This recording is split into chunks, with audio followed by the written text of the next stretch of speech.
Pour parler de la situation en RDC, nous sommes avec Alphonse Mendo. Bonsoir. Bonsoir, madame. Vous êtes professeur de sciences politiques à l'université de Kisangani. Vous êtes également un proche du docteur Denis Mukwege, ancien candidat à la présidentielle et prix Nobel de la paix. Que pensez-vous de cet échange entre le président Tshisekedi et Massad Boulos, les ressources congolaises contre une aide sécuritaire? Alors, je pense que ce n'est pas une mauvaise chose en soi, puisque si vous avez de moyens, vous avez de ressources, il faut pouvoir vous en servir pour votre bien. Et en l'occurrence ici, la sécurité, c'est un bien fondamental pour la RDC, surtout en ce moment où le pays fait face à une crise sécuritaire très grave, avec accompagnée d'une crise humanitaire très aiguë et qui dure depuis trop longtemps, 30 ans. Donc je pense que on peut mobiliser toutes les ressources nécessaires du pays pour pouvoir faire face à ça. Mais maintenant, la question qui se pose, il ne faut pas qu'on puisse brader ces ressources pour la sécurité. Il faut quand même qu'on puisse négocier cela dans des conditions qui soient favorables aussi à la RDC, puisqu'il faut le savoir, ce sont des ressources qui sont épuisables. Et donc, si on les brade aujourd'hui, ça s'épuise sans qu'il y ait évidemment des incidences sur la vie des Congolais et les populations congolaises. Alors, on va laisser au pays, aux générations futures, une terre exsangue et qui ne pourra même pas être disponible pour l'agriculture parce qu'il faudra des milliards qu'on n'a pas pour pouvoir dépolluer et les rendre arables. Donc, c'est une bonne idée, mais il faut vraiment négocier que ça puisse être gagnant-gagnant pour la sécurité contre l'accès aux ressources. En attendant, vous qui habitez Kisangani, est-ce que vous craignez que le M23 prenne prochainement cette grande ville? On sait que ces dernières décennies, certaines rébellions avaient pris Kisangani.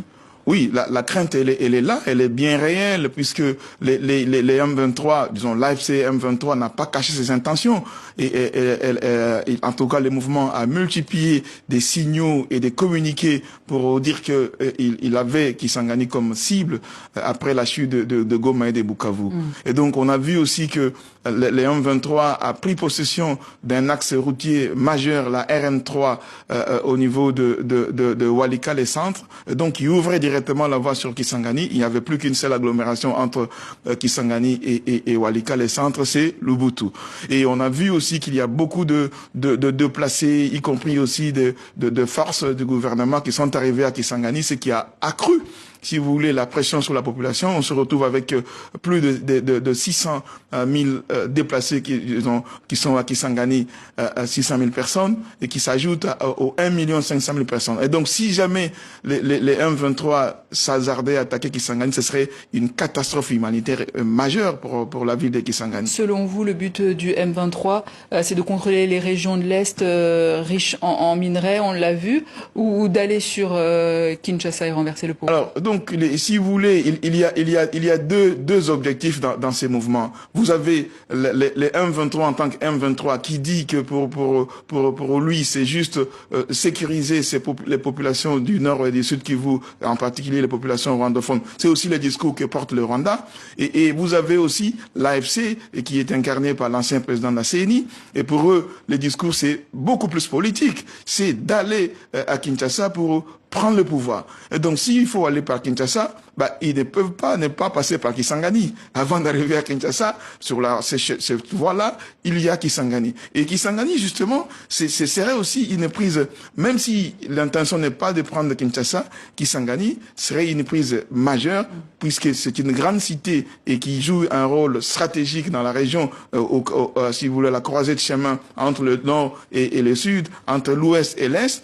Et donc, si vous prenez ça, c'est la troisième ville du pays, qui était aussi une ville avec une histoire très particulière. Et donc, ça serait une grosse prise et ça pousserait, si vous voulez, ça donnerait à l'AFC M23 les moyens de faire encore davantage de pression sur le gouvernement pour obtenir plus de concessions du gouvernement, et ce serait vraiment très grave. Et donc, nous restons très vigilants par rapport à cette question. Actuellement, il y a une médiation du Qatar entre les délégations de Kinshasa et le M23. A-t-elle des chances de réussir, selon vous? Alors, pour moi, ces médiations ne peuvent réussir que si il y a effectivement des moyens de pression sur les partis qui se battent. Sur le Rwanda d'abord, parce que c'est lui le principal acteur dans cette affaire. Et est-ce suffisant, la pression exercée actuellement? Alors, je pense que la pression n'est pas encore suffisante. Et c'est tant mieux, puisque si vous mettez toute la pression en une fois, après vous risquez de manquer des moyens d'action. Et donc, c'est par exemple ce que j'ai compris, parce que lorsque l'Union européenne a pris des mesures des mesures restrictives, sans prendre d'abord des sanctions, puisqu'il faut se réserver les moyens pour pouvoir agir. Si ça marche pas, on va crescendo. Si vous donnez tout à la fois, si ça marche pas, vous faites quoi? Et donc, je comprends que ces pressions qui sont faites, si vous voulez, à petite dose, sont plus efficaces pour donner un message qu'on n'accepte pas. Il y a bien, dans cette situation, une violation grave du droit international tout court, parce qu'il y a un territoire souverain qui a été violé par des forces d'un État voisin qui s'appelle aujourd'hui le Rwanda. Et on ne parle pas assez de l'Ouganda, qui fait pratiquement les mêmes actions sur le territoire congolais. Ensuite, il y a aussi violation du droit humanitaire. Et vous avez vu combien de gens sont, si vous voulez, on a même bombardé des camps déplacés où il y avait des milliers, des centaines de milliers de gens qui étaient là.